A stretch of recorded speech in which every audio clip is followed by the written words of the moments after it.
പാരിഫിൻ്റെ ക്ലാസ്സിൽ പിന്നെ പങ്കെടുത്ത ആളും കൂടിയാണ്. പലപ്പോഴും പറയാറുള്ള സംഭവമാണ്, നമ്മൾ ഏതെങ്കിലും ഒരു മൈക്രോനിഷ് സെഗ്മെന്റിൽ ഫോക്കസ് ചെയ്യുക, ഒരുപാട് നേട്ടങ്ങൾ അതിനുണ്ട്. കാരണം നമുക്ക് ഒന്ന് വെച്ചാൽ ആ മൈക്രോനിഷ് സെഗ്മെന്റ് നമ്മൾ സെലക്ട് ചെയ്ത ആ ഒരു സെഗ്മെന്റിൽ നമുക്ക് ബ്യൂട്ടിഫുൾ ആയിട്ട് കാര്യങ്ങൾ ചെയ്യാൻ പറ്റും, ഏറ്റവും നല്ല രൂപത്തിൽ ചെയ്യാൻ പറ്റും എന്നുള്ളതാണ്. അതിലേക്ക് ഏറ്റവും നല്ല എക്സ്പെർട്ടുകളെ തന്നെ നമുക്ക് പണിക്കാരായിട്ട് കൊണ്ടുവരാൻ പറ്റും എന്നുള്ളതാണ്. കാരണം അതിൽ സ്പെഷ്യലൈസ് ചെയ്ത ആളുകളുണ്ടാവും. പിന്നെ അതേപോലെ തന്നെ അതിൽ മറ്റൊരു ബ്യൂട്ടി എന്താണെന്ന് വെച്ച് കഴിഞ്ഞാൽ നമുക്ക് ടാർഗറ്റഡ് ഓഡിയൻസിനെ പെട്ടെന്ന് കണ്ടെത്താൻ കഴിയുന്നുള്ളതാണ്. കാരണം ഇത് ഫോക്കസ് ചെയ്യുന്ന ആൾക്കാരുണ്ടാവും. ഇപ്പോൾ നിങ്ങൾ ബെഡ്റൂം സെറ്റ് ആണെങ്കിൽ, അത് ഇനിയിപ്പം എൻഡ് കസ്റ്റമർ ആണെങ്കിലും ഇനി റീറ്റെയിലേഴ്സ് ആണെങ്കിലും, ഇത് ഫോക്കസ് ചെയ്യുന്ന ആളുകൾ നിങ്ങളുടെ ടാർഗറ്റഡ് ഓഡിയൻസ് ആണ്.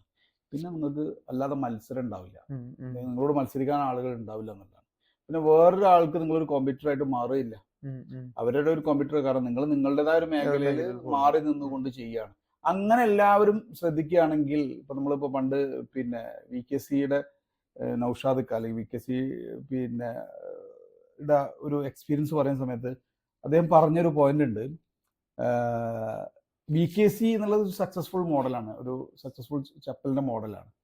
അപ്പൊ അത് വിജയിച്ചു കഴിഞ്ഞപ്പം സ്വാഭാവികമായിട്ടും അതിന്റെ തൊട്ടടുത്ത് തന്നെ VKC പോലെ ആവാൻ ആഗ്രഹിച്ചുകൊണ്ട് അതേ രീതിയിൽ ചെയ്യുന്ന ആൾക്കാരുണ്ട്.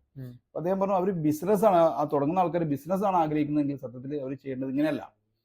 അവർ ചെയ്യേണ്ടത് ഇപ്പോൾ VKCനെ സംബന്ധിച്ച് VKCന്റെ വാർ അവർ നിർമ്മിച്ചു തരികയാണെങ്കിൽ, അത് നിർമ്മിക്കുന്ന ഒരു ഫാക്ടറി ആയിട്ട് അവർ മാറുകയാണെങ്കിൽ, അവരിപ്പോൾ ചെയ്യുന്ന ബിസിനസിന്റെ 10 ഇരട്ടി അല്ലെങ്കിൽ 100 ഇരട്ടിയൊക്കെ അവർക്ക് സക്സസ് ആകാൻ പറ്റുന്നു. അത് മാത്രം ഞങ്ങൾക്ക് മാത്രമല്ല, എല്ലാ കമ്പനികൾക്കും വേണ്ട വാർ അവർ നിർമ്മിക്കുക, അതിന്റെ സ്ട്രാപ്പുകൾ നിർമ്മിക്കുക, അതിന് വേണ്ട മറ്റുള്ള അതിന്റെ ആക്സസറീസ്, അതിന്റെ മെറ്റീരിയൽസ്, റോ മെറ്റീരിയൽസ് നിർമ്മിക്കുക. ഇങ്ങനെ ഒരു ബിസിനസ് മറ്റൊരു ബിസിനസ്സിന് കോമ്പീറ്റർ ആവാത്ത രീതിയിൽ കൊളാബറേറ്റ് ചെയ്യുന്ന മോഡിലേക്ക് നമ്മൾ നമ്മുടെ ബിസിനസ്സിനെ ഷിഫ്റ്റ് ചെയ്യാൻ ശ്രമിച്ചു കഴിഞ്ഞാൽ, ആ രീതിയിലേക്ക് നമ്മുടെ ബിസിനസ്സിന് മാറ്റം വരുത്തി കഴിഞ്ഞാൽ, സ്വാഭാവികമായിട്ടും അവിടെ ഒരു നല്ല ഒരു എക്കോസിസ്റ്റം രൂപപ്പെടുന്നതാണ്. ഒരു ബ്യൂട്ടിഫുൾ ബിസിനസ് എക്കോസിസ്റ്റം രൂപപ്പെടുന്നതാണ്. എനിക്ക് തോന്നുന്നു ആരിഫ് ആ രീതിയിലാണ് ചെയ്തുകൊണ്ടിരിക്കുന്നത് എന്നുള്ളതാണ്.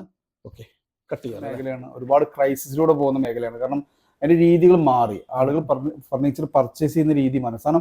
ആക്ച്വലി ഇവിടെ ഫർണിച്ചർ എന്ന് പറയുന്ന ആ ഒരു പ്രൊഡക്റ്റിന് സാധ്യത ഇല്ലാതെ പോയതല്ല, മറിച്ച് ആളുകളുടെ അതിന്റെ പർച്ചേസിങ് രീതി മാറിയതാണ്. പിന്നെ ഇതിന്റെ ഉള്ളിൽ ഈ ഒരു ബിസിനസ്സിനൊരു ഒളിമറയൊക്കെ ഉണ്ടായിരുന്നു, അതൊക്കെ ഇല്ലാതായി. ആളുകൾക്ക് എല്ലാവർക്കും ഇതിന്റെ യാഥാർത്ഥ്യം മനസ്സിലായി തുടങ്ങി. അപ്പോഴൊക്കെ ഈ ട്രഡീഷണലി ഫർണിച്ചർ മേഖലയിലുള്ള ആളുകൾ സത്യത്തിൽ പ്രതിസന്ധിയിൽ ഓടിക്കൊണ്ടിരിക്കുകയാണ്. പലപ്പോഴും ഇത് മാറാൻ തയ്യാറായ ആളുകളൊക്കെ പുതിയ റൂട്ട് കണ്ടെത്തി, പാരിഫിനെ പോലെ പുതിയ റൂട്ട് കണ്ടെത്തിയ ആളുകൾക്കൊക്കെ അതിന്റെ ഒരു സക്സസ് ലൈനിലേക്ക് കയറാൻ പറ്റിയിട്ടുണ്ടെന്നുള്ളതാണ്. അപ്പം അതേ രൂപത്തിൽ സക്സസ് ലൈനിലേക്ക് കയറാൻ പറ്റിയ ഒരാളാണ് ആരിഫ് എന്നുള്ളതാണ് ഞാൻ മനസ്സിലാക്കുന്നത്. അപ്പം അങ്ങനെ വരുമ്പോൾ നമുക്ക് ഒരുപാട്, എനിക്ക് തോന്നുന്നുണ്ട് കുറച്ചുകൂടി ടെൻഷൻ ഫ്രീ ആയിരിക്കും അല്ലേ. മറ്റേത് പിന്നെ എനി ടൈം നമ്മൾക്ക് ഇല്ലാത്ത സാധനമായിരിക്കും കസ്റ്റമർ ചോദിക്കുക. ഇപ്പൊ നമ്മൾ ഒരു സാധനത്തിലാണല്ലോ കോൺസെൻട്രേറ്റ് ചെയ്യുന്നത്. ഇപ്പോ ഞങ്ങളെ മേഖലയിൽ, ഇപ്പോ മീൻസ് ഞങ്ങളെ ഏരിയയിൽ, എടവണ്ണ നിലമ്പൂർ ഏരിയയിൽ ഇപ്പൊ ഒരാൾക്ക് ബെഡ്റൂം സെറ്റ്, അയാൾക്കൊരു ഓർഡർ കിട്ടി. അപ്പൊ അയാളെ കയ്യിലില്ല, അയാൾക്ക് ഉറപ്പാണ് കനോലി ഫർണിച്ചറിൽ വന്ന ആ സാധനം ഉണ്ടാവും. അപ്പൊ അയാള് അവിടെ വരും. അപ്പോൾ നമുക്ക് കച്ചവടം കൂടുകയാണ് ചെയ്യുന്നത്. മറ്റേത് നമ്മള് അടുത്ത് വരുമ്പോ ഈ സാധനം ഉണ്ടാവില്ല, ഏതെങ്കിലും ഒരു സാധനം മുഴുവനായിട്ട് കൊടുക്കാൻ ഉണ്ടാവില്ല. ഇതിപ്പോ ഏത് സമയത്ത് നമുക്ക് ഇത് സ്റ്റോക്ക് ചെയ്ത് വെക്കാൻ കഴിയും. നമുക്ക് ഇതന്നെ പോകുന്നുണ്ട്. ഇത് ബെഡ്റൂം സെറ്റ് ചെയ്യാത്ത ചില ആളുകളുണ്ട്, അവരും നമ്മളടുത്ത് ഈ സാധനം എടുത്തുകൊണ്ടുപോകും. നിങ്ങൾ ഡയറക്റ്റ് ടു കസ്റ്റമേഴ്സ് എന്നുള്ള രൂപത്തിൽ അല്ല, എന്റെ കസ്റ്റമർക്ക് അല്ല നമ്മൾ കൊടുക്കുന്നത്. ഈ ബെഡ്റൂം സെറ്റ് അത് റീറ്റെയിൽ ചെയ്യുന്ന ആളുകളെ കണ്ടെത്തിയിട്ട് അവരിലേക്കാണ് കൊടുക്കുന്നത്. ഞങ്ങള് റെഡിമെയ്ഡ് ആണ് ഇത് ചെയ്യുന്നത്, റെഡിമെയ്ഡ് ബെഡ്റൂം സെറ്റുകളാണ്. അപ്പോ ഞങ്ങള് കച്ചവടക്കാർക്ക് തന്നെയാണ് ഇത് കൊടുക്കുന്നത്. ഓക്കെ. അപ്പൊ അതിലിപ്പോ ഒരു ബെഡ്റൂം സെറ്റ് എന്ന് പറയുമ്പോൾ എന്തൊക്കെ ഫർണിച്ചറുകളാണ് അതിൽ നിങ്ങൾ സെറ്റ് ചെയ്ത് കൊടുക്കുന്നത്? അതില് വാർഡ്രോബ് വരും, പിന്നെ ഡ്രസ്സിംഗ് ടേബിൾ ഉണ്ടാവും. അത് പല ഷേപ്പിലാവും കേട്ടോ, ഓരോ ഇതിനനുസരിച്ച്. പിന്നെ അതിലൊരു ബോക്സ് കട്ടിലുണ്ട്. പിന്നെ ചില ആളുകൾ പിന്നെ റേറ്റ് കുറയാനും വേണ്ടിയിട്ട് ബോക്സ് കട്ടിൽ ഒഴിവാക്കി സാധാ കട്ടിൽ വരും. പിന്നെ അതിക്ക് സൈഡ് ബോക്സ് വരും, സൈഡ് ടേബിള്. അത് 2 സൈഡ് ടേബിൾ ഉണ്ട്. റൂമിന്റെ ഇതിനനുസരിച്ചാണ്. ചില ആളുകൾ ഒരു സൈഡ് ബോക്സ് ചൂസ് ചെയ്യുള്ളൂ. പിന്നെ നമ്മൾ ഈ കണ്ണൂർ സൈഡൊക്കെ ആണെങ്കിൽ അതിക്കൊരു ഒരു സെറ്റ് വരും, ടീപ്പോയ് സെറ്റ് എന്ന് പറയും. നിങ്ങളൊരു ഓൺ ബ്രാൻഡിലാക്കിയിട്ടാണോ കൊടുക്കുന്നത് അതോ അല്ലാത്ത? അല്ല, ഞങ്ങൾ ഇത് ഡയറക്റ്റ് കച്ചവടക്കാർക്ക് കൊടുക്കുന്നുണ്ട്. നമുക്ക് അങ്ങനെ ബ്രാൻഡ് ചെയ്യാൻ ഒരു ഇതാണത്. ചെയ്യാൻ പറ്റും, അതൊക്കെ അതിന്റെ കുറച്ച് ചെറിയ ടാക്ടിക്സുകൾ കൊണ്ടുവന്ന് നമുക്ക് ഓൺ ബ്രാൻഡിൽ തന്നെ ചെയ്യാൻ പറ്റും. ഓക്കെ, ഇതില് പിന്നെ എൻഡ് കസ്റ്റമേഴ്സിന്റെ അടുത്ത് നിന്ന് അതിന്റെ റിപ്ലൈ, ഫീഡ്ബാക്ക് അങ്ങനെ നിങ്ങൾക്ക് കിട്ടിയിട്ടുണ്ടോ? ഞങ്ങൾ കുറച്ചൊക്കെ എന്റെ കസ്റ്റമർക്ക് ഞങ്ങൾ കൊടുക്കുന്നുണ്ട്, പക്ഷെ കുറവാണ്. Okay okay. അപ്പോ നമുക്ക് നല്ല റിവ്യൂവും കാര്യങ്ങളൊക്കെ അവർ തരും. ഇപ്പൊ നമ്മളെ ഗൂഗിൾ റിവ്യൂലും കാര്യങ്ങളൊക്കെ നമ്മൾ അത്യാവശ്യം നല്ല 5 സ്റ്റാറും കാര്യങ്ങളൊക്കെ കിട്ടാറുണ്ട്. Okay okay okay. ഒരു ബെഡ്റൂമിലേക്ക് വേണ്ട എല്ലാ സാധനങ്ങളും നിങ്ങളുടേതായ രീതിയിൽ തന്നെ നിങ്ങൾ ഇത് ഞങ്ങള് പിന്നെ 2 ശൈലിയിൽ ചെയ്യുന്ന ആളുകളുണ്ട്. മീൻസ് ഇത് ഞങ്ങൾ റെഡിമെയ്ഡാണ് ചെയ്യുന്നത്.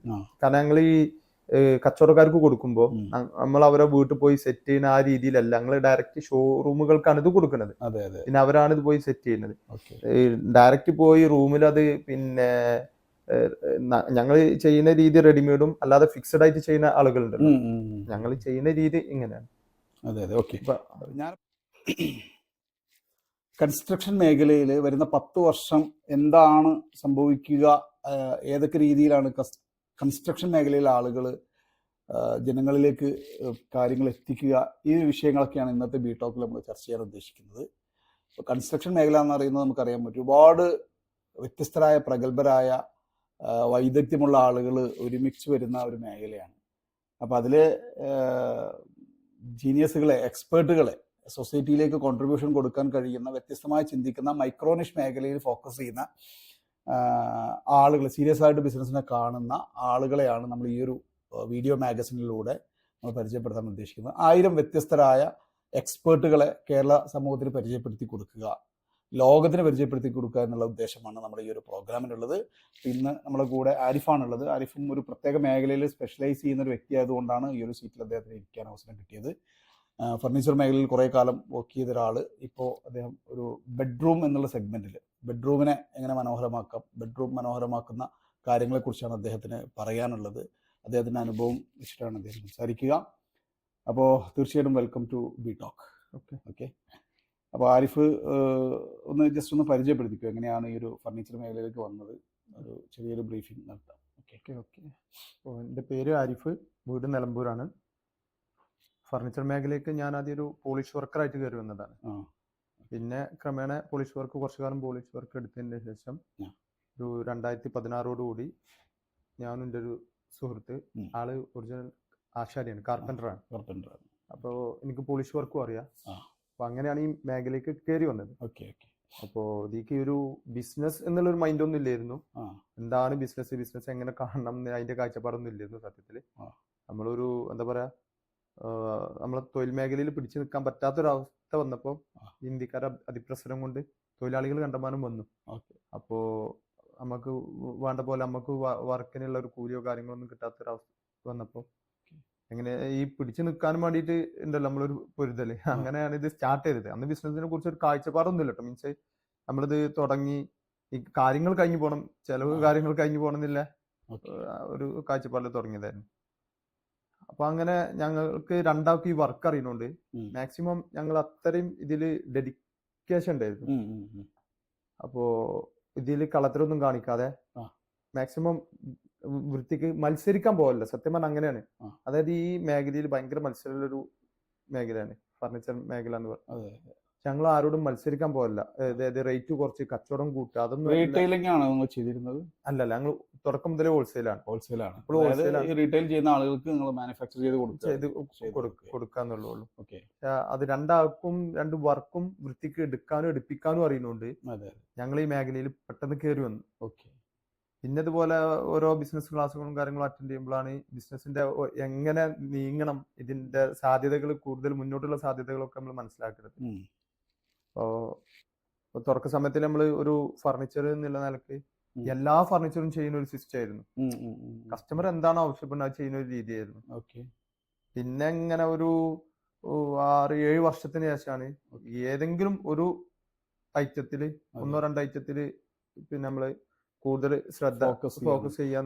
ആക്ച്വലി ഇതൊരു സക്സസ് സ്റ്റോറി എന്നുള്ള രീതിയിൽ നമ്മൾ സാധാരണ ഇന്റർവ്യൂസിൽ കാണുന്ന രൂപത്തിലുള്ള ഒരു സംഭവമല്ല. ഒരു ബിസിനസ്സിലെ ഒരു വിജയകഥ പറയുന്ന ഒരു സംഭവമല്ല, മറിച്ച് ഇതിൽ എക്സ്പെർട്ടൈസ് ചെയ്യുന്ന അല്ലെങ്കിൽ ഫോക്കസ് ചെയ്യുന്ന മൈക്രോനിഷ് മേഖലയെ സെലക്ട് ചെയ്ത വ്യക്തികളെ പരിചയപ്പെടുത്തുന്ന ഒരു പ്രോഗ്രാമാണ്. അപ്പോൾ അവരുടെ ഏറ്റവും വലിയൊരു പ്രത്യേകത എന്ന് വെച്ചാൽ അവർ മറ്റാരും ചെയ്യാത്ത രീതിയിൽ ഒരു സ്പെഷ്യൽ സെഗ്മെന്റിനെ മാത്രം ഫോക്കസ് ചെയ്ത് അതിൽ ഏറ്റവും ബെസ്റ്റ് കൊടുക്കുന്ന രീതിയിലുള്ള ആളുകളായിരിക്കും നമ്മൾ ഇതിനകത്ത് കൂടുതലും വരിക. അപ്പം അത്തരം ആളുകളെ കൂടുതൽ പ്രോത്സാഹിപ്പിക്കുക എന്നുള്ളത് നമ്മൾ ഈ ഒരു പ്രോഗ്രാമിന്റെ ലക്ഷ്യവും അത് തന്നെയാണ്. അപ്പോൾ ആരിഫ്, എനിക്ക് തോന്നുന്നു ഫർണിച്ചർ മേഖലയിലുള്ള എക്സ്പീരിയൻസിൽ നിന്നാണ് ഒരു സ്വന്തമായിട്ടൊരു സെഗ്മെന്റിലേക്ക് തന്നെ അതെ മാറുന്നത് അതെ അല്ലേ? ഉം. ഓക്കെ. അതിലേക്ക് എങ്ങനെ വന്നത് പറയൂ. അത് നിങ്ങള് ഇതേപോലെ ജാഫർ സാറിന്റെ ഒരു ക്ലാസ് തന്നെയാണ്, ഉം. 1-2 ക്ലാസ് അറ്റൻഡ് ചെയ്തതിന്റെ ശേഷമാണ്. അന്ന് ഒരു സാറ് സംസാരത്തിന് ഒരു ഇത് പറഞ്ഞിരുന്നു. നമ്മള് ഇപ്പൊ നിലവിൽ നമ്മളെ റൂമിലുള്ള സാധനങ്ങളിൽ ഉം. 80% അത്യാവശ്യമില്ലാത്ത സാധനങ്ങളാണ്. അതെ അതെ 80-20 പ്രിൻസിപ്പിൾ. 80-20 അതിനെ കുറിച്ച് സംസാരിച്ചിരുന്നു. അതെ അതെ അപ്പോ അന്ന് സാറ് നമ്മളോട് പറഞ്ഞിരുന്നു, ഇപ്പൊ ആരിഫിന്റെ എന്തെല്ലാം പ്രൊഡക്റ്റ് ഉണ്ട് അതിൽ നിന്ന് ഒരു 80% മാറ്റി നിർത്തി.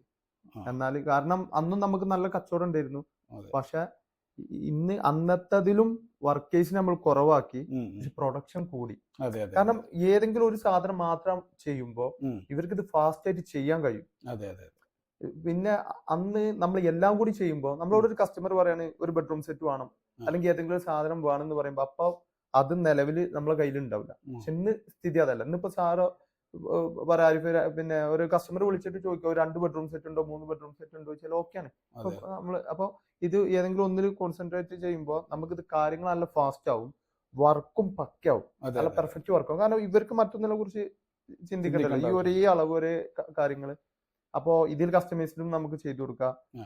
ഈ എത്ര പിന്നെ സ്പീഡാക്കാം കാര്യങ്ങൾ. അതാണ് ഇപ്പൊ പഴയ പോലെ ആർക്കും കാത്തുക്കാൻ സമയമല്ലല്ലോ. അതെ നമ്മളോടിപ്പോ ഒരു പിന്നെ ബെഡ്റൂം സെറ്റ് വേണം, അത് നമുക്ക് ഇത്ര ടൈം കൊണ്ട് ചെയ്തു കൊടുക്കാൻ കഴിയും. അതെ അതെ. ഈ ഫർണിച്ചർ മേഖല എന്ന് പറഞ്ഞാൽ